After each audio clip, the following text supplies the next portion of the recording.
It's finally here, you guys. UFC 324 fight week. We are out of the trenches officially. 5 weeks of hard labor, 5 weeks of hard waiting, 5 weeks of crying every Saturday night, and waking up well rested on the Sunday for Europeans is all over now this weekend, guys. UFC 324, a great card. Obviously, Harrison versus Nunes fell out, which is unfortunate, but overall, this is a very solid card, very solid pay-per-view. Oh, not pay-per numbered card. I do have some things to say about the way that this fight card is set up. For example, why is Nurmagomedov on the prelims? And this isn't right, by the way, because obviously with Harrison Nunes gone, Silva Namajunas is on the main card. Weird, if you ask me, but whatever. I want to talk about this card. I want to talk about the fights I'm most excited about, and I'll give a few quick breakdowns. We'll go from down up until Gage versus Pimblett. Ricky Tercius versus Smotherman, I don't really care. I think Smotherman wins, but whatever. Hokit versus Freeman's kind of entertaining because Hokit is like the super American right-wing guy talking about transgenders and some stuff for no reason. Nobody asks him, but whatever. Freeman is pretty good, but nothing super special. But this is an interesting fight. I think Hokit might get it done. Maybe a late finish. Perez versus Johnson. This is a very interesting one. I really like Johnson. He beat obviously Van and Kavanaugh, so we low-key need to see him get slammed, but I think that he gets cooked here. Krylov versus Bukauskas. Good fight. I think this ends in a finish. However, this one goes Krylov. I think he's had only one win where it is a decision. Overall a finisher, but he also gets finished a lot of the time. Happened to him twice. The chin is kind of gone, man, so another good look for him. Bukauskas on a big win streak, so I would say that he gets it done. Johnson Hernandez, this could low-key be another upset by Johnson, but a cool fight. Gauthier versus Pulaev. Obviously Gauthier cooks this guy. Minus 1,000 favorite, by the way. Kind of crazy. But anyway, I think he's very good. He has big power. Takedown defense is kind of okay, but the grappling itself really needs some work. Pulaev is a striker though. Although he's Russian. He's like Russian. He's no Dagestani, no Muslim Russian. This guy cannot wrestle just as much as Gauthier can. So these guys are going to be striking. Maybe Pulaev goes for a panic wrestling takedown, but that gets stuffed and he just gets cooked. Nurmagomedov is even a bigger favorite than Gauthier. Is minus 1,600, minus 2,000 even at some bookies against Figgy. Kind of crazy, but also like, what chance did Figgy have except for like a big random ass overhand, Which has hit Nurmagomedov once with Almakan, so low key it could happen.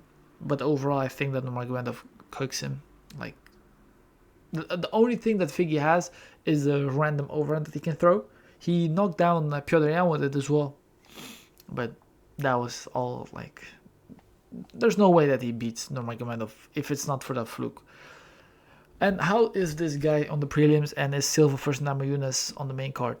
I know you have to switch it up a bit. You have to have that random ass women's fight on the main card. And like Namajunas, former champion, a big name in WMMA. Natalia Silva is very good. She probably cooks Namajunas and is likely next for the title shot. But come on. Like, do we care more about this fight than Nurmagomedov versus Figgy? We don't. Like, this doesn't really make sense. Especially if you want to have all these like Russians tune in and all these Muslims tune in. You need to have the Nurmagomedov guy on the main card. But I guess they went the other way. Allen versus Silva. Now this is a banger, bro. This is something I want to take my time on and talk about. This is such a good fight. I think this is very underrated because a lot of people think that Silva just goes through Allen. I disagree. I think this is closer than people might think. And I think that Allen has a good chance to overwhelm him. Not overwhelm him, but strike with him. Go crazy with him. And like in one of those crazy brawls, I could see Allen land a big shot and knock him out just like Diego Lopez did. That's not out of the picture. But overall, Allen is also very fast. I would say he's a faster striker. He has good movement, but Silva is a marauder. He's a killer, bro. It's hard to beat a guy like him when he's on. Like, Diego was able to do it, but I think that Silva might have learned from the mistakes. The chin is a bit of a question. Allen hasn't fought for 1.5 years, so this is a very good fight. I would have to go with Silva just because I feel like even though he got cooked his last time out, he has more of the momentum because he's had a lot of fights in 2024 and 2025, had a lot of wins, only lost to the number one contender that's now fighting for the title. And he gets someone that's up in the rankings. He's hungrier. I feel like Allen has had a lot of injuries. He didn't even think that he could make 145 again. He said that he would be going to 155. So you don't know how his situation is right now, So I'm going with Silva. I feel like he's more tested not too long ago. You don't know how what type of Arnold Allen will show up, after a lot of injuries, 1.5 year off. And I think those are pretty heavy injuries as well. So it's tough. It's tough to really gauge how good Allen would be. Cortez Acosta versus Derek Lewis, heavyweight fight, obviously number 5 versus number 8. Cortez Acosta has a big advantage in the fact that he is more technical. He doesn't have more power, but he lands it more often. I feel like his jab is quick. He is pretty quick with the hands as a heavyweight. Like, not the footwork, it's not amazing, but he has that weird style as well where it's like bobbing and weaving, and then he's able to land that random ass big ass right overhand that he throws a lot. He used to be a baseball player, so that power is there. Lewis, obviously one of the biggest power punchers at heavyweight in the UFC overall. He has a puncher's chance. He always does. You cannot count that out, never.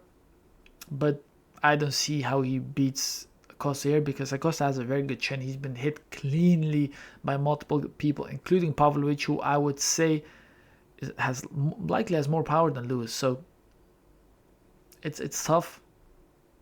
I would say Acosta beats him. Maybe decision, maybe a late finish. I could see this being a decision. Acosta like jabbing him, flicking him up the jab, like low kicks and everything, and winning a more technical decision. I could definitely see that happening. But I don't really see how Lewis beats him besides the big random ass overhand he throws. So you cannot pick him here, at least. O'Malley versus Yudong. Now that is the co-main. That's exactly what he wanted at bantamweight. Obviously, O'Malley is a much taller fighter, much more technical, has good takedown defense, has better grappling, I would say, than Yudong. Does he finish Yudong is my question. I don't think so. I think that Yudong has a very good chin. I think he's very athletic. I think he will have a competitive round 1, but from 2 and 3 he will slow down a bit because he's so his muscles are so short. He will be tiring a bit more because like everything he throws, even though he doesn't mean to, it's all with power, and that's a lot of energy that he's burning even when he's not trying to, and that's why he will be tiring towards the end of the second round, and then in the third he's also going to be tiring. I don't see O'Malley finishing him. Obviously it could happen because he has big power, but Yudong has a very good chin. So I'm going with a decision, clear 30-27, but maybe with a competitive round 1. Harrison Nunes is not happening, but a little breakdown for me is I think Prime Nunes definitely beats Harrison, like definitely. But would Prime Nunes be fighting here? I don't think so. She's like 38. It would be a tough fight. Harrison, big, muscle, good grappling, something Nunes has been struggling with in the past. So I would have to go with Harrison, but prime for prime, Nunes beats her. Anyway, main event, Justin Gaethje versus Paddy Pimblett. Lightweight main event. Striking experience goes to Gaethje. The grappling. And I would say the momentum as well goes to Paddy. Paddy has not faced any good fighters, honestly, that are even close to the level that Gaethje has fought. Even Fiziev is much better than any of the opponents that Pimblett has fought. Like, much better. And I would say Gaethje has the much better striking, right? He has good volume, he has good takedown defense, but his grappling is terrible. He has been working on the grappling, but how much can you work on it in a short amount of time, right? Pimblett has been doing it for his whole life, so it's not like he's going to be able to shore up his entire grappling defense and be able to stand up and whatever, you know? Because if you're not able to do it in the first 15 years of your career, you're not doing it now. Learn new tricks. Obviously, it could happen that he betters himself in some ways, but it's not going to be the full picture.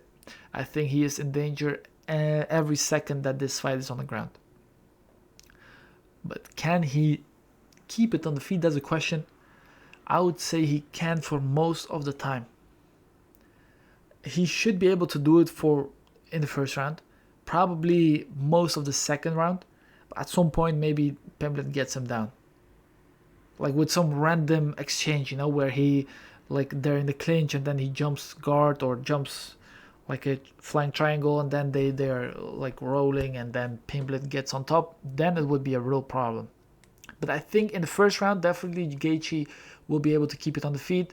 In the start of second round as well, in this period, he should be finishing Pimblett, or at least hurting him, damaging him a lot, to tire him out a bit or make him not able to get those takedowns, not be as energetic so he could not be able to get those takedowns. Is Gaethje able to do it? I think yes.